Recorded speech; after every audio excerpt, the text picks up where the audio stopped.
In the advertisements meant to motivate us, our people, to go to war in eastern Ukraine to fight the Russians, we are confronted with images of 17-year-old boys and girls wearing military fatigues. Kids! How come men in their 40s and 50s aren't volunteering to fight this war? It's because we are living in a world that values savings and investment assets way more than poor people, i.e., teenagers who have neither. Financially speaking, the lives of the young have no value yet, and since we can so easily replace them with immigrants after their death, it has been decided for us that we must commit racial suicide in order to save the economy. In the real world, the only test of superiority is the ability of a people to survive and extend its power necessarily at the expense of other peoples. So who's trying to expand into our homelands at our expense then?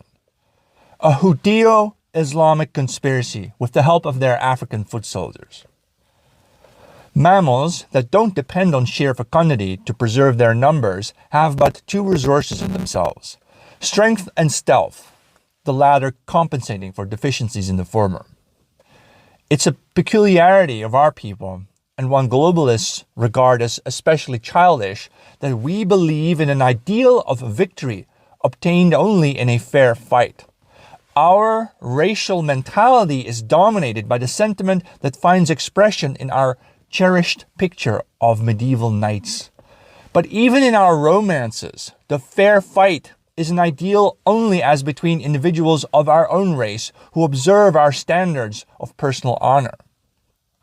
In war, even between nations of our peoples, our ideal of a fair fight is disregarded as irrelevant. All the great generals of history have achieved their victories not by the indispensable courage of their men, but by strategy, by their ability to outwit their enemies by a form of deception. In the past, alien merchants living among us seem to have been content to exploit us and, in biological terms, feed on us. The present objective appears to be the extermination of our people through miscegenation and mass immigration, and then discarding our young men in fake wars around the world as though we were harvesting cattle.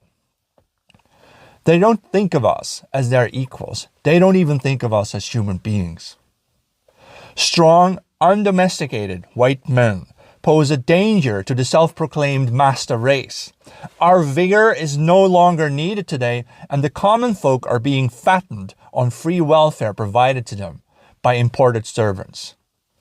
Only dare to look the enemy in the eye and cease to tremble at the empty accusations of the complicit media. We have a vast force of men and women willing to fight back. On our side are our kinsmen, Europeans, the Americans, South Africans, New Zealanders, and Australians, all who cherish the same desires. If we work together this time to defeat the globalists, even our masters will thank us for delivering them from their evil. If you prefer your fatherland, your ancestors, your traditional way of life to the tyranny of money, then follow your heart to glory and freedom rather than following the opposition to ignominious servitude. Our only chance of survival lies in the chance that the globalists, blinded by their arrogant confidence in their superiority, will permit or precipitate a total collapse of organized society into the anarchy in which the strong and resolute will once again survive at the expense of the weak and gullible. But we won't have to sit around waiting for that day to arrive. We can expedite it.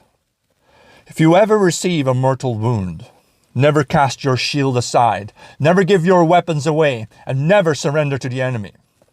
This happens to a great deal of people whose minds are naturally weaker and more effeminate. Once they fall into the ground and cease to offer resistance, they surrender entirely to their emotions and no longer think of winning back freedom.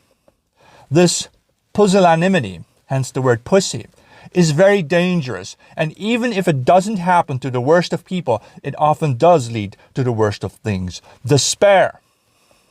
Against this, the mind must be strengthened through this rule of conduct, that when we fall into sin, we may not despair.